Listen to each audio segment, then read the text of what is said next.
Welcome, ladies and gentlemen. Episode number 5, the DET 158 Flying Bulls podcast. We got 2 special guests today in person, stepping up the recording game here. Every week it's a little bit better.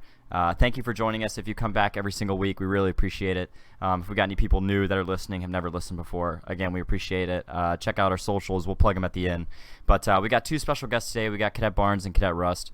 A lot of people that I'm sure you guys want to hear from and their background. Specifically Cadet Barnes, obviously the enlisted perspective for us. So we'll go with a quick introduction, who you are, where you came from, why you did ROTC, all the good stuff. Cool. Well, how y'all doing? I'm Cadet Barnes. A little bit about myself. I was enlisted for the last 3 years. I was stationed over in Japan. I was a 3-3, which is structures within the CE realm, civil engineering. I've been in Florida all my life. Enlisted in 2019. Joined and really didn't know much about the military, and then I got the opportunity to get a scholarship to join the officer side.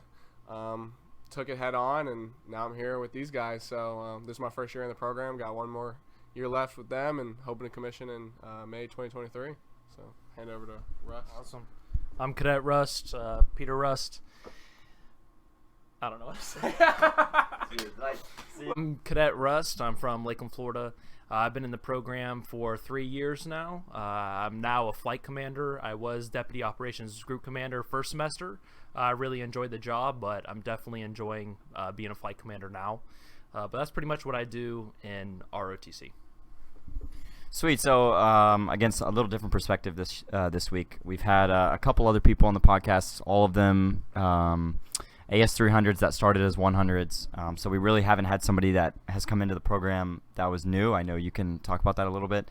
But first, I guess we'll talk about what just happened for the 300s. That was we had to turn in our Form 53s or our dream sheets, which for anyone who doesn't know, that's the non-rated job selection.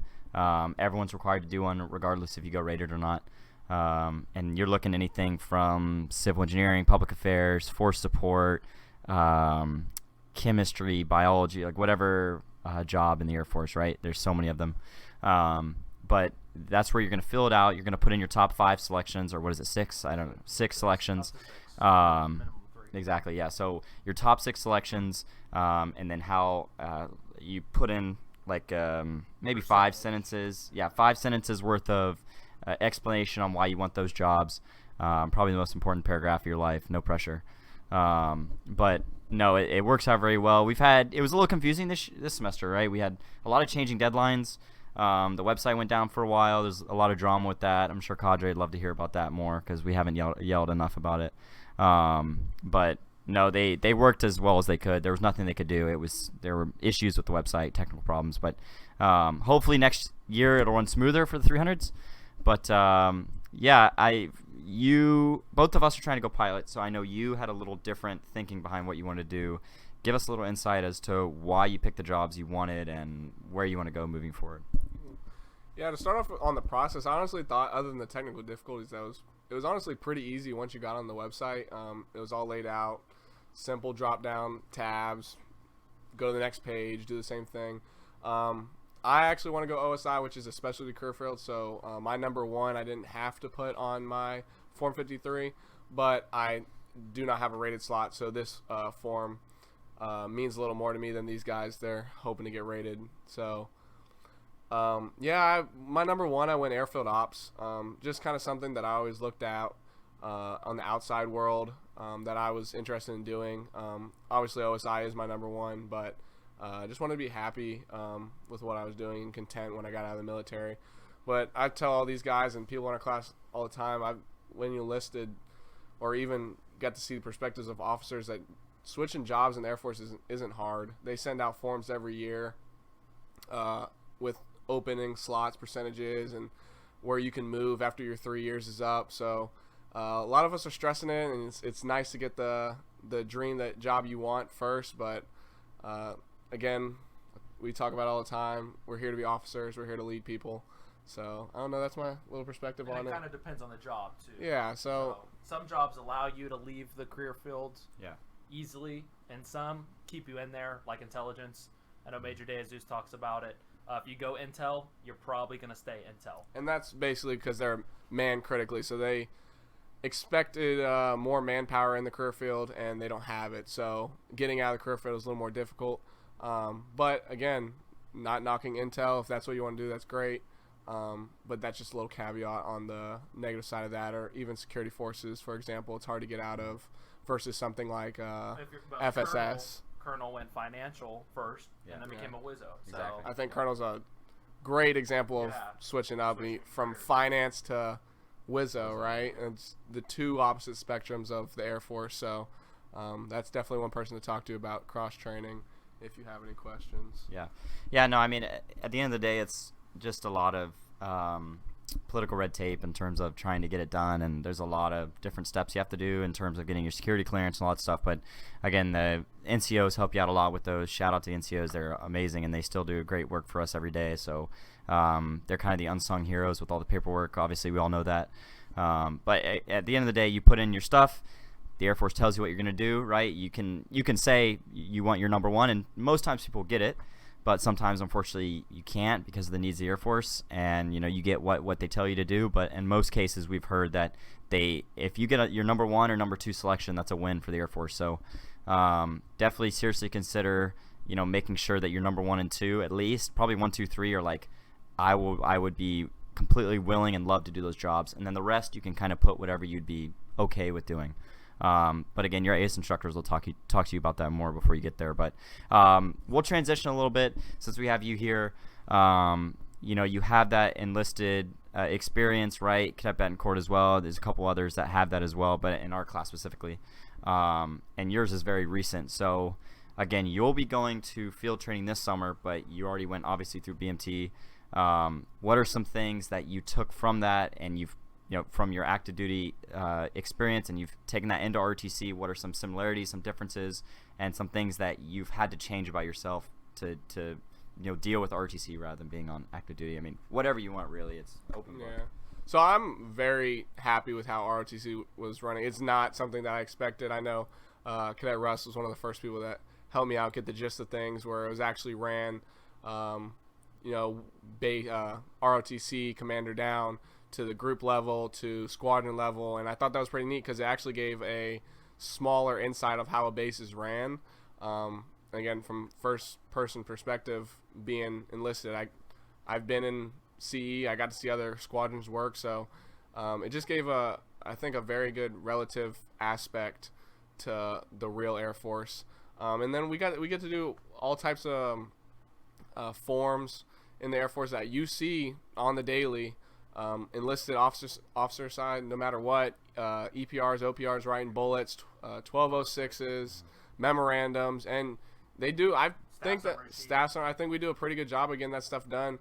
I think something that helped me out that these guys haven't had was I got to see officers work on active duty, and I had somewhat of an image of what they are expected to be versus the book answer that these guys only have. So I think I was able to morph a good perspective from both the book and real life Air Force, and that I feel like that's helped me out a lot. But yeah, I can't complain at all. We'll be ready to be back active duty. I miss it. But yeah, I enjoy ROTC, and I think it is a good setup for being an officer, and I think they give you all the tangible tools to be successful.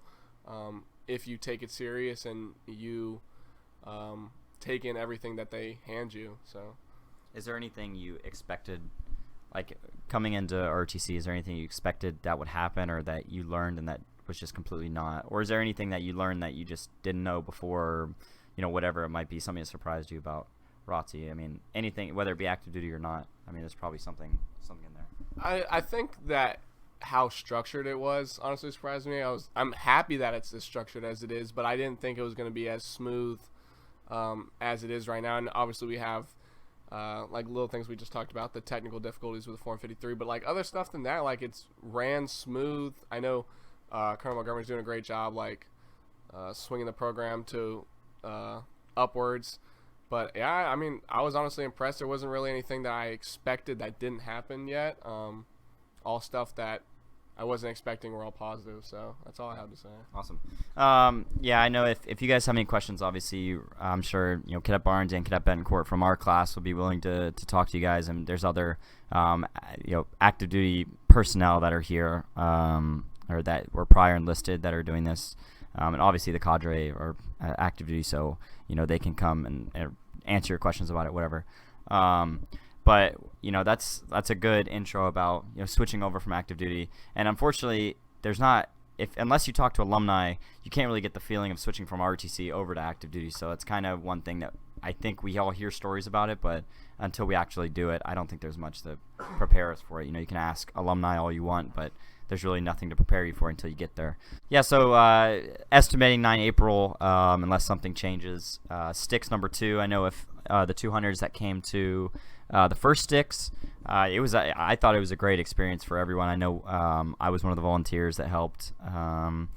It was actually really accurate. I think you guys did a great job of setting it up, and I'm sure this time will be no different. A couple changes, and I'll let you talk about that. But yeah, 9 April sign-up sheet has already been out to you guys for a long time. So if you haven't already, make sure you sign up. 200s, I really think about doing it.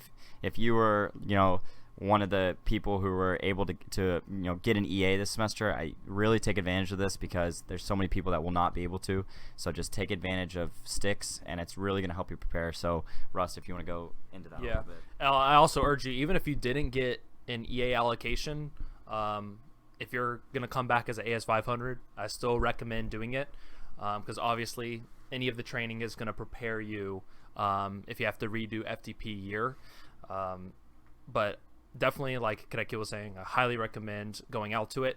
But I think one of the big things that the staff was trying to implement was trying to emulate field training on the things that you really don't know about until you get there. So things like your FTOs walking in and out of a room and you calling it to attention for them, or towing the line as it's called, going to the tape, putting your toes on the line, standing at attention.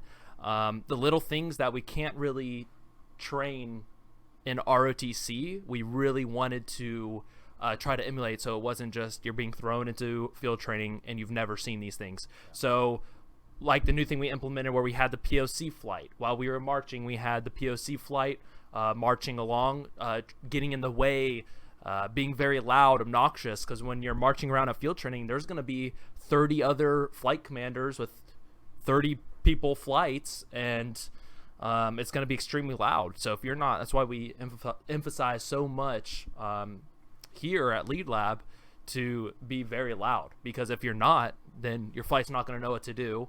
You're going to make the wrong turn, call it incorrect command, and then you're going to end up stuck. And then you're going to miss a time hack, and then you're going to miss being to the bus for your mission scenarios. Well, guess what? Now you're even more screwed.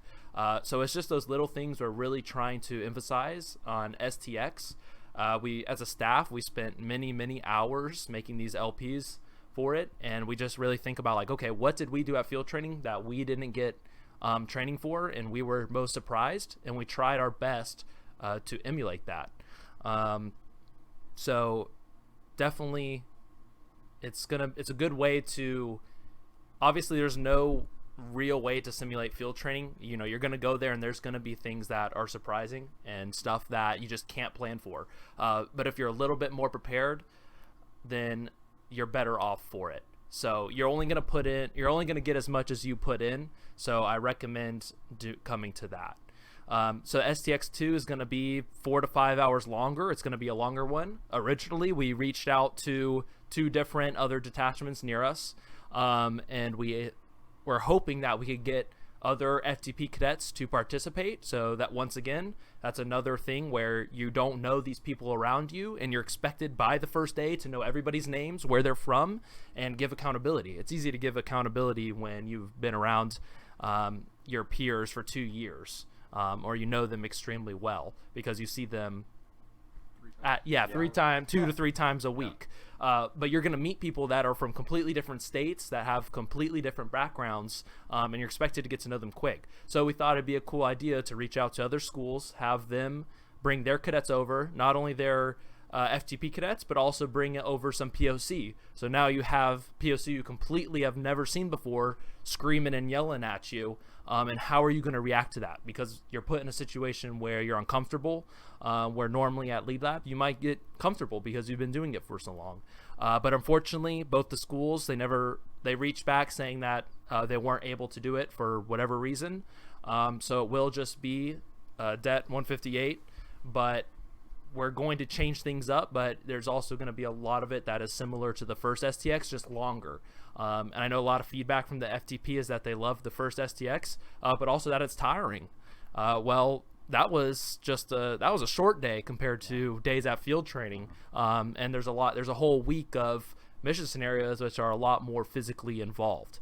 So part of it is that fatigue when you're TD 10, TD 8, and it's starting to get tiring, starting to catch up to you, but you have to stick it through. So those are the things we're trying to nail with these STXs. So you go to field training, and hopefully you guys will be more prepared than we were, and hopefully perform better, because we get told sometimes, we were told that our class didn't do too well at field training. So hopefully we'll change that. Have the 400 with you. And we did have the 400s with us. It was a brand new base, everything, some curveballs. But we want to prepare you guys to be better off than we were. That's the goal. So I highly recommend coming out to it. Yeah, no, awesome points. Yeah, I mean, it's just a great opportunity. There's really nothing you can't. Yeah, you're wasting a Saturday, but are you really wasting it? All the preparation that you're gonna get from it. It's not a waste, right? It's really it's beneficial. And again, like Peter was saying, it's hard. I mean, it's not easy. Field training is not supposed to be easy, and I guarantee. Yeah. So again, they're long days. Field training will be extremely long, right? It's gonna feel long, but in reality, it's only 2 weeks. So I think a little perspective for the 200s will go a long way, right? And again, going on with your perspective, you had to do BMT for 8 weeks, right? Yeah. So 8.5 weeks. So surely you have experience with long days, right? I'm sure those days were long, and it was numbered, especially. Well, it's not even that, but like we said about the perspective of things is that this 2 weeks and sticks and donating your time, and not even donating, reaching out and doing this stuff, investing your time is for a career. And sometimes, people forget about it, that this isn't a club. This isn't JROTC in high school. This is real deal, 3-4 years of grinding to get a job that you want for the next 20 to 30 years to set you up after the next 20 to 30 years outside the Air Force. Yeah. So 2 weeks is nothing for something that you want in this world. And if you can't make that, investment, then maybe it's not for you. But realize that this is your career, and this is something that you really want, and it'll help you get through it. I promise you that. Yeah, of course. So, long story short, come out. If you need to take off work, I promise your bosses hopefully will forgive you, right? If you can't, it's, we understand, but try and make that commitment. We're going to have plenty of POC volunteers again. We love doing it. The POC that are not ops, I'm telling you right now, is the most fun that we've had all semester. It was a great time. I was in the DFAC, right? I'm trying to give my experiences from field training, just like all the other, whether you're ops or non-ops POC, right? We all are bringing our own experiences from Maxwell, from Camp Shelby. We're bringing all those experiences to you guys, and they are, for the most part, very, very accurate as to what happened to us. So if you think that we're just having fun with it, that's not true. We're doing things very accurately to what we can remember, right? It's not going to be 100%. We're not going to call up the FTOs that were there and say, hey, come on down and let's run this, right? But we're doing things to what we remember, and we're trying to be very accurate, and it's going to be very helpful, so come on out. But yeah, we're not going to beat a dead horse too much. We'll move on to, a little touchier subject.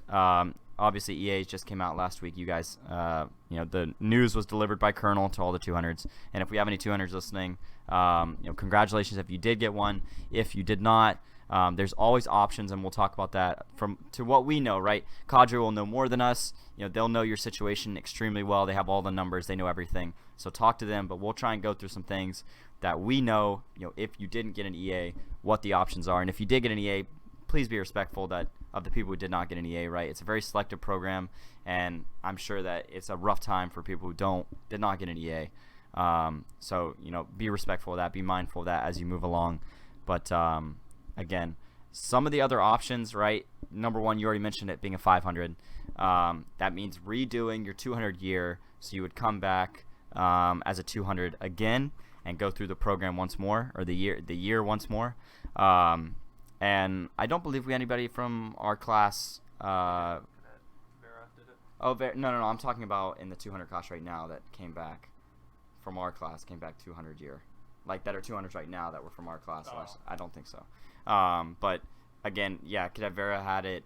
She came back and did it again. So it's not, obviously it is an option, right? And we recommend that you, or encourage you to go talk to Captain Maynard about it, right? Go try and talk to Colonel about it if he wants to speak to you about it, right? There's going to be some discussions coming up about that. So if you want that, make sure they know that you want that. And again, that's just one of the options. Are there any more that you know of that you can speak on? So like Cadet Keel said, you can always fight to come back for AS500 slot, but it's not guaranteed. It's one of those things that it's a commander's discretion. At the end of the day, if you come back as a 500, you're taking a slot from a 100.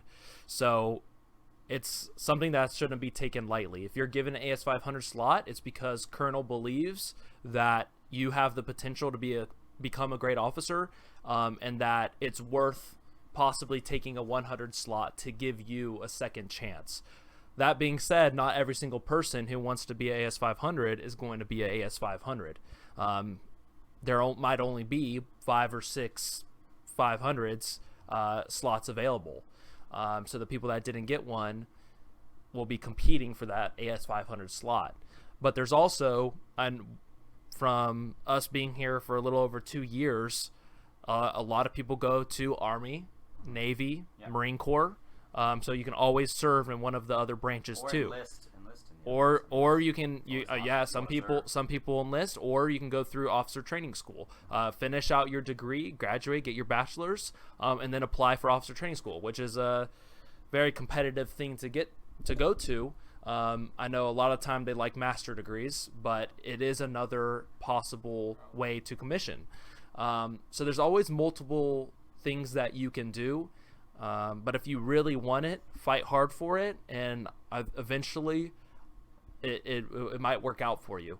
And you never know, those experiences are going to be better for you in the long run. There's always going to be someone that you'll be able to relate to, and you'll be able to help them out. So that's just some other ways that you can possibly deal with that. Yeah, so I mean, long story short, it's not the end of the road. There's always options if you just want to serve your country, in whatever capacity. There's always options for that. But again, it is a touchy subject, and unfortunately, I think it's only fair that we talk about it, and it's only right that we talk about it. Not something to be kept in the dark. I know that kind of when the old, the last couple years, it was kind of one of those things where it was maybe a little less information going out to the cadets. Judgment Day came, and then that was kind of it. But this year, the cadre have been very transparent about everything, and we really appreciate that, and I think you all should too, regardless of the outcome. So yeah, just reach out to any of us, reach out to any cadre, any POC member. If you have questions, if you have concerns, or anything you want to talk about, we'll gladly talk about it, give you our advice or whatever on that. But yeah, we won't talk about it unless you guys have anything else. I think that's all there is for EAs. Yeah. But again, another thing I want to say, just because you got an EA does not mean that, and I hate to make the podcast like this, but unfortunately it has to be said, right? You've been given this opportunity, so make sure you use it. Make sure you make it worth your while. And again, I know there's some people that were in my position where I was last semester. I did not have a passing OQT score, which I know, again, this year you did not have to have one. It was waived once more. So that's one of those things you have to get done. And for me, I'm speaking from personal experience, it is a lot of stress when you get back, but do not procrastinate on it, because if you fail, you're done. It's very simple. So I hate to make the podcast about that. I don't like doing that, but it has to be said. But yeah, we'll move on to maybe a little brighter subject. We got a couple things coming up. Rated boards and AFSC selection should be coming up in the next month and a half, 2 months or so. Hopefully.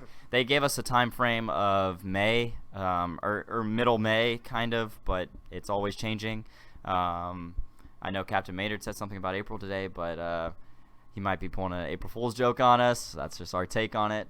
If you're listening, Captain Maynard, we'd like to have a word about that. But no, the rated board hopefully be meeting pretty soon. And I know you just got LASIK surgery done for your eyes. If you want to talk a little bit about that, because I was lucky enough not to have to do that, so I didn't have any medical issues that I had to take care of before going up for the board. But if you want to talk about what you had to do and why you had to do it.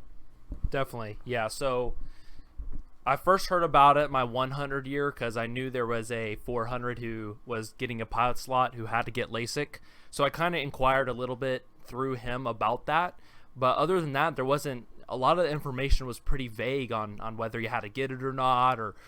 So it was one of those things where I didn't just leave it up to whatever. I made sure I went out and got that information.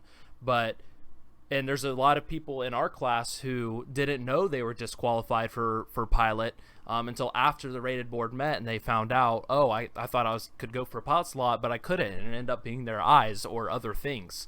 So that's something that you want to figure out now so you don't run into that problem. But basically, when you go through DODMERP, you have to go to the optometrist, and you do all of the eyesight stuff. Once all of that paperwork gets sent through, then you'll be able to email the NCOs. I emailed Sergeant Carrison, and I asked, I knew my eyesight wasn't good enough because I have negative 4.75 prescription, which is about like 2,600, so pretty bad eyesight.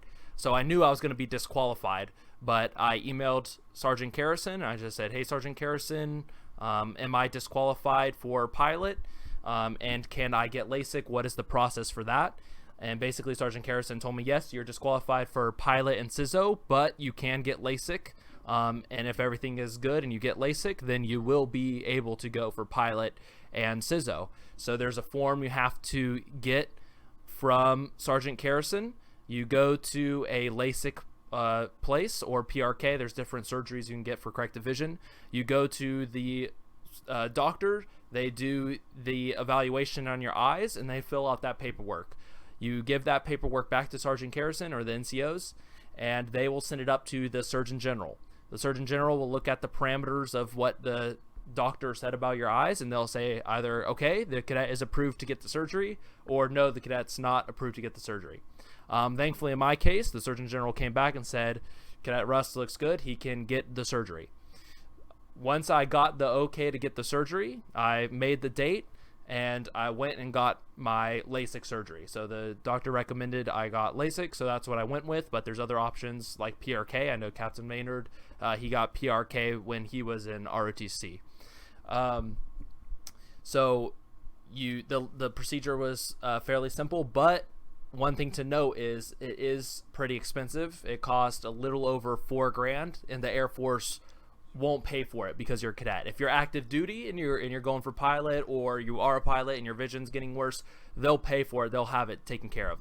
But as a cadet who wants to go for pilot and you do not meet vision requirements, you will have to pay out of pocket for that. Some places offer financing, or you can pay cash. But once again, if it's something you're very passionate about and you know this is what you want to do, it's an investment that will pay back tenfold throughout your career. So that's just how you kind of, there's multiple perspectives to look at it. But at the end of the day, that $4,000, if I can get it as a career as a pilot, that is definitely worth it for me. Plus, even if I didn't get a pilot slot, or I don't get a pilot slot, having perfect vision and not having to wear contacts or glasses anymore was just worth it in general for me too. But basically, you'll get your surgery done, and then you have to fill out the post-surgery form. And once the doctor writes off that your vision now is 20/20, or in my case, I was corrected to 20/15, so a little bit better than 20/20 vision, that paperwork gets inputted into Wings, and then it'll pop up in the system. You are eligible to be pilot or CISO. So that was the case. But I urge you, if you think that, even if you think your eyes are good or whatever, ask the NCOs and make sure. Double check, triple check, go in, talk to them, because it's your career that's on the line. You don't want to take any chances with that. So that's kind of the whole LASIK process. Yeah. And there's multiple other things that keep in mind as you move forward, especially for the 100s, 200s. If you really want to go rated, if you're listening and you're not sure, ask before it's too late. There are hard deadlines, and unfortunately, I think a lot of people had to find that out the hard way. Every year, I think there's people that don't make the deadline, or the deadline comes and goes, and you're not aware. So, just inquire about it. Whether you go online and look it up, there's a lot of people online that have dealt with that with certain experiences. We have people like Cadet Russ here that have all dealt with that. So come out, make it known that you want to do pilot slot. This is your situation. What can I do? And we'll do whatever we can. Like we always say, we'll talk to you guys about anything and everything. So reach out to us and ask. I think we'll wrap it up there. We've covered a lot of good stuff today. Thank you guys for coming on. No, yeah, it's awesome to have different people on every week, and we're trying to get as many people as we can through the rest of the semester. Hopefully some cadre here in the next couple weeks, but we'll see how that goes. Cadre takeover next week. This is a quick announcement. They're going to be taking over social media. There will be some live streams at some point, and I'm going to make sure I get those times this time because I know Colonel Montgomery did one last time, and this time I want to get some announcements out so that people know when they can tune in, have questions ready. So be on the lookout for that. At AFROTC, DET158 on all socials, Instagram, Facebook, TikTok. We took a break over spring break a little bit, less content, but we're coming back strong this week. We already got some stuff up, so check it out. I think that'll wrap it up. We'll see you next week. See ya.